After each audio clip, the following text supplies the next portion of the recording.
Teddy Boy, or Teddy Boy Blues as it's known in Japan, formed the second half of the Japanese Mark III launch alongside Hang On in October of 1985.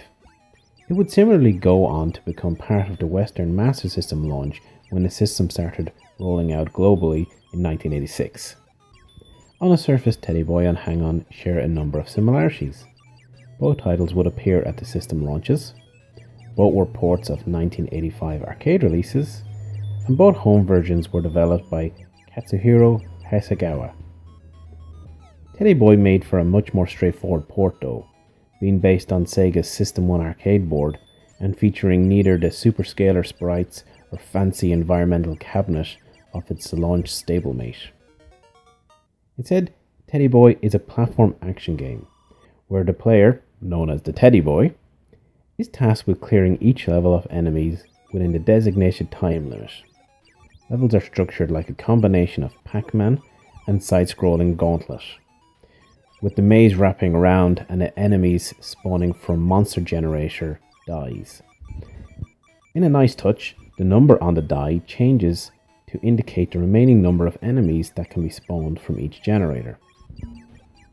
The controls in Teddy Boy are quite reactive, and the jump arc features some forgiveness, which was still relatively uncommon for 1985. It's just as well though, as the game is otherwise unforgiving and unrelenting. Not only do you have to shoot the enemies, you also have to make sure to kick them once they're down. Failure to do so will result in the downed enemy taking time away from your remaining allocation for the level. Stand still for too long and the ground underneath you will disappear, typically causing you to fall on top of an enemy below. All of this, and there are 50 levels to work through. Luckily, there is a continue code, which the manual handily includes for you. Speaking of the manual, a couple of odd things jump out. 1. The manual admits to have nothing to offer experienced players. You have to appreciate its honesty. And 2. Two of the bonus game items are cigarettes and alcohol. I guess it's true what they said. Sega did what Nintendo didn't back in the day. Good luck including such references in a child-friendly game today. Teddy Boy was initially released on the card format, so there's no surprise that the presentation is somewhat basic. There are only a small number of enemy types, most notably being the Darmian, Denden and Angel sprites, which would make similar appearances in future Sega Master System titles, and the music throughout the game, for what there is pretty forgettable. The same can also be said for the box art, which highlights a common trend for Master System titles. The Japanese release had some nice comic artwork, featuring the characters from the game in an action pose, whereas the Western release features a kid's head, a cap and a slug. Why Sega took this route for their Western packaging is anyone's guess, but it is something that mars the majority of early titles on the system and dramatically diminished the appeal of the system to certain factions over in the West. Today, Teddy Boy stands as a nice distraction title, easy to spend a few minutes playing, but not something that is likely to keep your attention for too long. Thankfully, it is quite a cheap title to pick up, so is one that would really be recommended for most people starting a Master System collection. Perhaps the most interesting thing about Teddy Boy isn't the game itself, but rather its history. As was already mentioned, Teddy Boy started out life in the arcades as Teddy Boy Blues. Rather strangely, the game was endorsed by the Japanese singer Yoko Ishino, whose song of the same name was both the source for its title and the music. The game name and reference to Ishino were removed before the game left Japan, but the manual does still mention that you're trying to rescue a character called Yoko. One has to wonder if the musical connection ties the game to the British Teddy Boys, which would go some way to explaining the strange name of the game.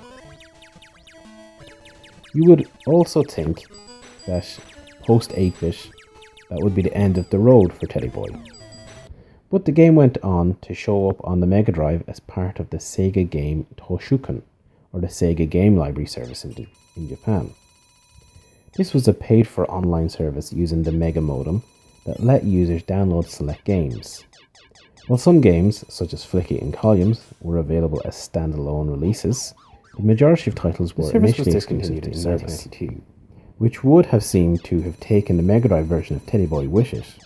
But being the resilient type, Teddy Boy would appear on the Mega CD as part of the CD Sing, Sega Game Music presented by BB Queens in July of 1982. Track 1 of this disc contains the Mega Drive port of Teddy Boy, which can be played using the remaining tracks as its background music. Even then, that wasn't the end of the road for Teddy Boy. In 1995, Tectoy, the Brazilian distributor for the Sega Master System, repurposed the Master System game to feature Geraldinho, a Brazilian comic book character.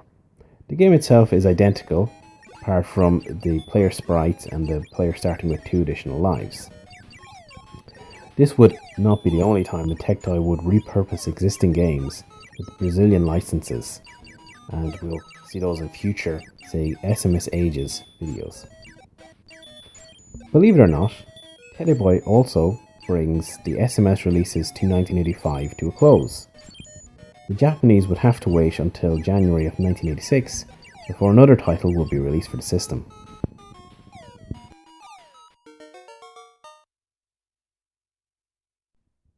Thanks for watching SMS Ages. If you liked this episode, then why not try some of the other episodes or other content on the channel, and perhaps like, subscribe and share to help spread the word. If you also want to find out more information, you can follow us on Twitter at Irish Nerd Life.